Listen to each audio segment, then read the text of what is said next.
Waalaikumsalam. Pleased to meet you. It's Amy, isn't it? Yeah, I'm Amina. So how long have you been Muslim? 4 weeks. Oh, right, new. Oh, that is I know. Yeah, so it's all a bit sort of scary. Everything's really new. Yeah, it's like... What do your family think about it? They don't know yet. That's the next scary bit. What are they like? What kind of background do you come from? Where I live at home, no Muslims at all. Nothing, just white people. Yeah. You know, the media gives them, you know, viewpoint there. So that's the problem, isn't it? It's horrible. I hate it. So how do you think they're going to react? I think they'll be all right. No one's going to be better than my dad, I think. Yeah. But my dad, I think he's going to be more concerned, like I'm being forced into it or something. Yeah, mine was similar. They sort of like, oh, well, you're being oppressed. Yeah. Why would you give up your Western free lifestyle for this? And it's going to be really hard because I don't know whether to wear my scarf or not. I'm like, oh, I don't know. So... Yeah. When I told my parents, I just did it in a very subtle way. I think if you're gentle with them and you sort of put the primer on first, as it were, do you know what I mean? Like primer before you put the top coat on, you know. Every Muslim, basically, that I know is born into a Muslim family, whatever. And, you know, it's really nice meeting Rubers. We're a species of our own, aren't we, love? It's fantastic. We get the best of both worlds. So what about marriage? Is there any marriage on the horizon? Not at the moment. Nobody in mind? Huh? I have had some offers. Oh, you've had some offers? Yeah, but... that doesn't surprise me at all. No, not yet. Please. Do it when you're ready, love. Yeah. How old are you? You're only young, aren't you? I'm 19. Oh, well then. I've got plenty of time. Plenty of time, lovey. I'm really excited about this weekend as well, because it's like my first time fasting, and I'm like, yay! Oh, yeah, it's your first Ramadan, isn't it? At what time is it? It must be nearly time for Maghrib. Yeah. Oh, we better go and pray then, haven't we? Should we just pray here? Yeah, or do you want to go down that little bit down there? See which direction we are. You have to stand close together and everything. Allahu Akbar. Alhamdulillahi Rabbil Alameen. صراط الذين أنعمت عليهم غير المغضوب عليهم ولا الضالين. We're going to look at the top stories this hour. Within the last few minutes, it's been confirmed the US has launched airstrikes on Afghanistan. The eastern town of Jalalabad has also been the target of US raids. The Taliban have responded with anti-aircraft fire. Allah. The US now dominates Afghan airspace after almost a week of fighting. In other news, the Home Secretary David Blunkett says he utterly condemns attacks on Muslims in Britain. It's only 4 weeks since Amy became a Muslim. And as the bombing continues, I can't help thinking she couldn't have picked a worse time to convert. I want to know how she got into Islam. I never really believed in God.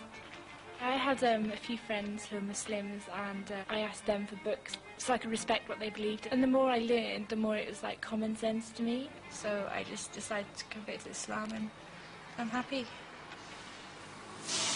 What was hard? Walking into university with my hijab on the first day, that was hard because everybody was like, what's she done? What's she done? But yeah, because some of my friends did know about my interest in Islam, but not all of them. And that was quite interesting. And how did you cope with it? I just carried on as normal. I haven't changed. I'm still Amy. What about your parents? I haven't told them yet, but I'm going to tell them soon, inshallah. I think they'll be okay. It might be a bit of a shock to see me wearing a scarf to start off with, but after that I think they'll be alright. Have you seen any of your family since you've become a Muslim? I saw my brother the week after, and he came to visit me, and I took my scarf off then. I've got to admit, yeah, okay, it might have not been good, but I took my scarf off while he came to see me. It was only for a few hours, but I felt I wasn't ready to tell him. As long as what's in my heart is right, then that's what matters, really. I think as soon as they see that I've not changed, they'll be alright. I hope. Please, Mum.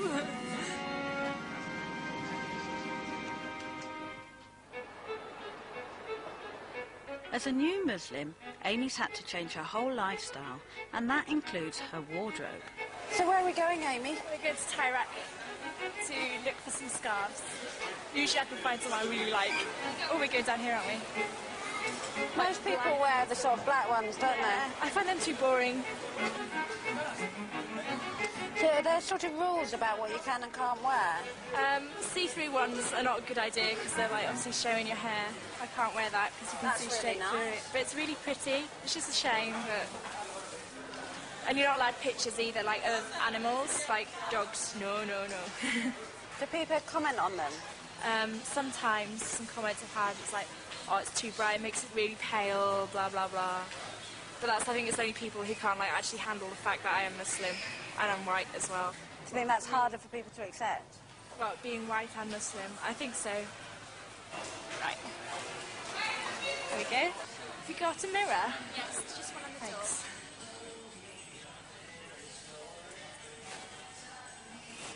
Oh, is that your trick? This is the trick. So that looks quite nice, don't you think?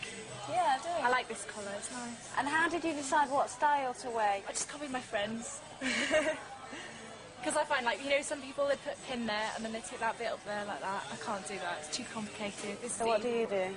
I just put a pin, like a safety pin. Did you worry about looking nice? No, I don't care how I look. No. Can I have these, please? Thank you. Taliban positions, specialist US forces have also... It's Amy's first Ramadan, the month when Muslims fast between sunrise and sunset. Every evening she meets with the University Islamic Society to pray and then break her fast. As prayers get underway, we have a problem. Just like in a mosque, men and women are strictly segregated. So with men on our crew, we're not able to film Amy praying. Have you asked some of the sisters? Have they said no?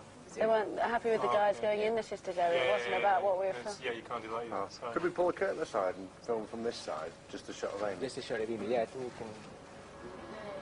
I mean, the thing is, you go to lectures, everywhere you go, you have to mingle with men. But as soon as you come to the prayer room, everybody goes, oh no, gotta keep separate, gotta keep separate. So what do you do?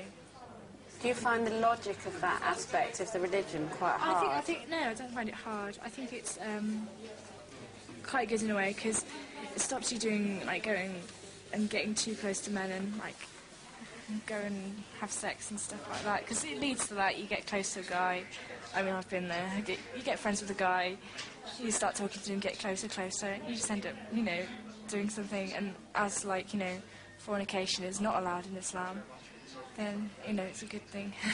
So you're not going to have sex between now and When I'm marriage? No. Does that make you want to get married quicker? No. But it would be nice. Timing, and the take-home message is both these complexes have very different DD transition intensities. We come to the end of... It's the end of university term for Amy, and her parents are picking her up. They still don't know she's a Muslim, but she's decided that today she'll break the news. Well, my parents are coming down here, like 4 o'clock, to see me. I'm really stressing. And then it'll tell you if your granddad's coming. No, they said my dad said, oh, I might be granddad, so if my granddad's coming, I don't know if I should tell them or not. Do you think they're going to be kind of shocked about it then? I phoned my brother last night, right? And I was like, Dave, can I tell you something? I was crying my eyes out. My brother's great, though. And he's like, yeah, it's cool, don't worry about it. I'm just, like, scared they're going to ask, like, really awkward questions. Haven't you got to, like, tell them not to get you Christmas presents then? No, because I just take them as random 25th of December presents, because that's what I'm giving now. I've got Christmas presents for them as well.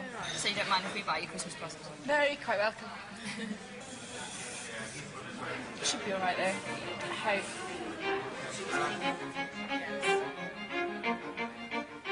The longer I know Amy, the harder it is to imagine her without her headscarf. I want to see the girl her parents expect to see. She invites me round to her flat to show me photos of the old Amy. Hi, come in. I like your slippers. Yeah. This is my room. Is it in here? Oh, this is a good one. This is probably about 4 years ago. Raunchy. 15. Don't you miss going clubbing? Yeah, but I just put my radio on and do it in my room. Is it not allowed to go clubbing? It's not allowed to be in places where there's alcohol and guys are like on the pool and not a good atmosphere. This is the guy I used to fancy. It's a very well-handled photo. Yeah. I don't know why I've still got it actually. I don't go for blondes anymore. No blondes, thank you. Thank you. Did you used to have boyfriends? Oh, yeah. You miss that? No. Well, in a way, I miss the hugs, yeah, but that's it. But I get my hugs off my mates. I'll have that all when I get married anyway, won't I? So this is when I went out for my birthday. That was the start of May. Are there quite a lot of people back in your hometown who don't know you're a Muslim? Yeah. Yeah, loads of them. So it's quite a big time for you now, really, isn't it? Yes. Have you been worrying? A bit, yeah. A lot. Yeah, about them coming, but it'll be alright. It'll work out. I'm sure it will. A bit scared. Are you? Yeah. It'll be alright. I wish they'd phone me, actually, tell me they're on their way. Oh, they're going to be here in like half an hour, so... Understandably, Amy wants to tell her parents in private. We agree to meet again when everyone's had time to think it through. Good luck.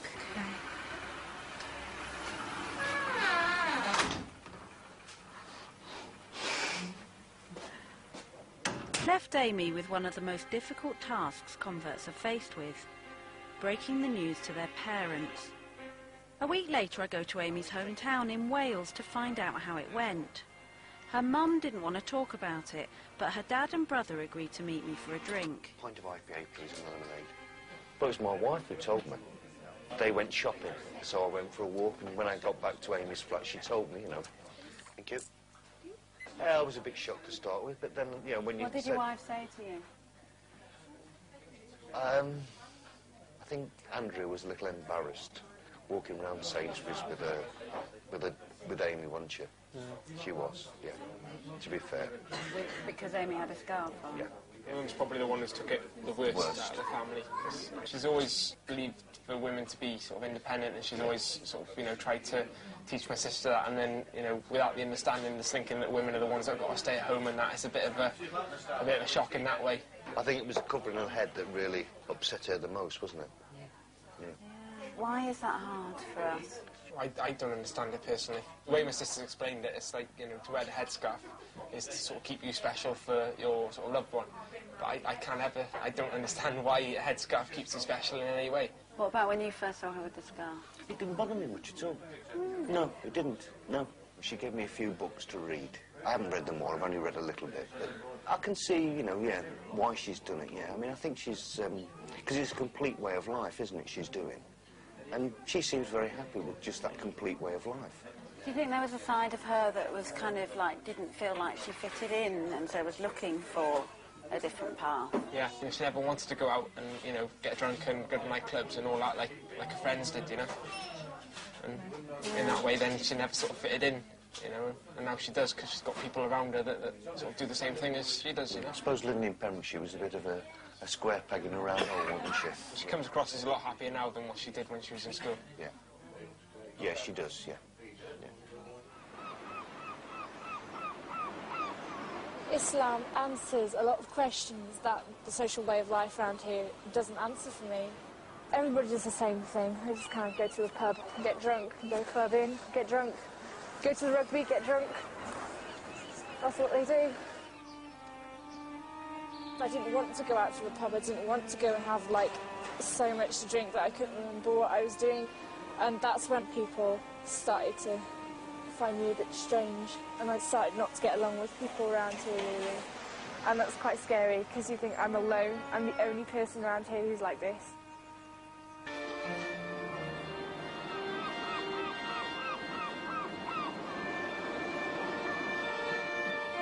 If I can cope now, I can stick with it. I mean, I know I've been through the hardest part so far, which is telling my parents, you know, going out with my hijab on, going out round home. I know that's the hardest bit over and done with now. Nobody's forced me to do it. I've done it of my own free will. I'm a British Muslim. That's what I am. You know, I have my Islam and I have my British culture as well, you know. Good on England, good on Britain.